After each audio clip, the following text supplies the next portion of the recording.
প্রবাদ বন্ধুরা, রাধে রাধে। সবাই কেমন আছো? আশা করছি ভালো আছো। এটা আমার উল্টো রথের ক্লিপ। আসলে শরীরটা একটু অসুস্থ থাকার জন্য তোমাদের সঙ্গে আর শেয়ার করা হয়নি। সেই দিনে সকালের আকাশটা এত সুন্দর ছিল, তো আমি সকালের কাজকর্ম কিছু কমপ্লিট করে আমার একটু হ্যান্ডক্রাফটের কাজ করছিলাম। সেই দিন বিশেষ কোনো কাজ ছিল না আমার, তো তাই ভাবলাম একটু কাজ করি, তোমাদের সঙ্গেও শেয়ার করব। তো তারপর এটা বিকেলের তোলা ক্লিপ। তো বিকেলে আমরা রথ দেখার উদ্দেশ্যে বেরিয়েছিলাম।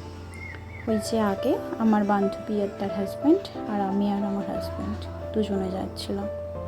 যেতে যেতে দেখলাম আকাশের পরিবেশটা এতটাই সুন্দর লাগছে, তাই তোমাদের সঙ্গেও শেয়ার করলাম।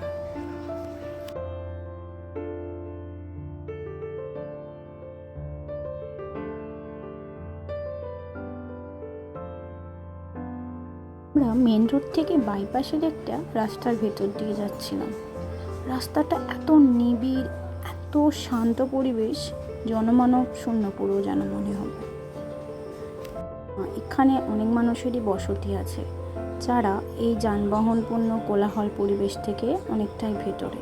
এখানের বাড়িগুলোও দেখলাম সেই আগেকার দিনের মাটির বাড়ির মতো। এখানের মানুষজন শহরের যানবাহন কোলাহল থেকে অনেকটা দূরে থাকে, শান্তি নিবিড়ভাবে। বেশ ভালো লাগছিল। বিকেলের সময় এই রাস্তা দিয়ে যেতে সবাইরই ভালো লাগবে। তো তারপর আমরা মেলার মধ্যে প্রবেশ করলাম। প্রথমে বুঝতে পারিনি যে মেলায় এতটা ভিড় হবে। গিয়ে দেখলাম এতটা ভিড়, লোকে লোকারণ্য চারিদিকে।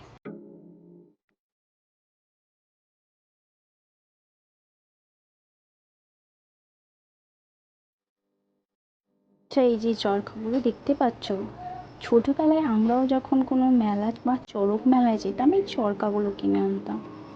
এখন হয়তো এগুলো কিনি না, কিন্তু দেখতে বেশ ভালো লাগে। হাওয়াতে ধরলেই এত সুন্দর ঘুরতো। ছোটবেলায় খুব মজা পেতাম এগুলো।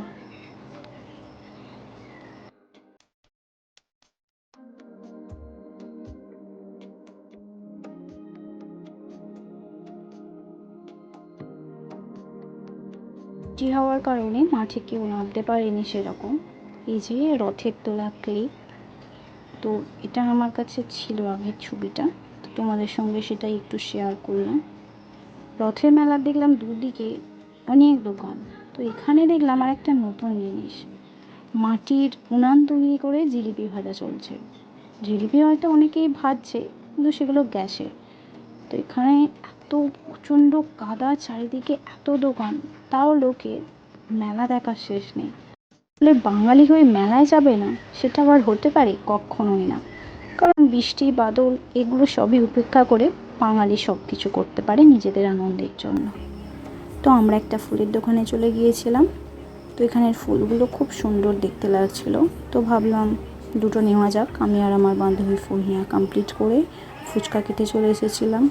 মেলায় আসবো, ফুচকা খাবো না, এটা তো হতেই পারে না।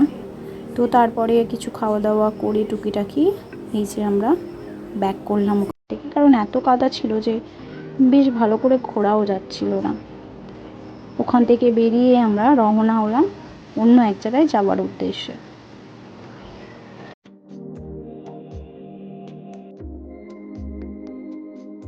গল্প করছিল কে কোনটা খাবে, আর আমি এদিকে ভিডিও ক্লিপ নিচ্ছিলাম। তো তারপর দেখলাম যে রথ টানা হচ্ছে, দুদিকে দুটো রথ যাচ্ছে। তোমাদের সঙ্গে সেটা একটু শেয়ার করে নিলাম। জয় জগন্নাথ।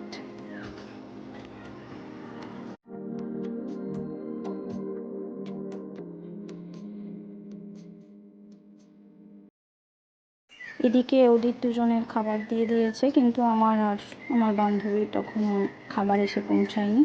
হঠাৎ করে আরও কিছু বন্ধুদের সঙ্গে দেখা হলো, মানে আমার বন্ধু না, আমার হাজব্যান্ডের বন্ধু। সবাই গল্প করছিল, সবাই খাবার প্রায় এসে গেছে। এ পুচকি আর না আমার দিকে তাকাচ্ছিল বারবার। ওর হাতে আসলে একটু চোট লাগার কারণে ব্যান্ডেজ। তো চলো আমরা গল্প করতে করতে একটু সময় কাটিয়ে নিই। দেখা হবে তোমাদের সঙ্গে নেক্সট ব্লগে। টাটা।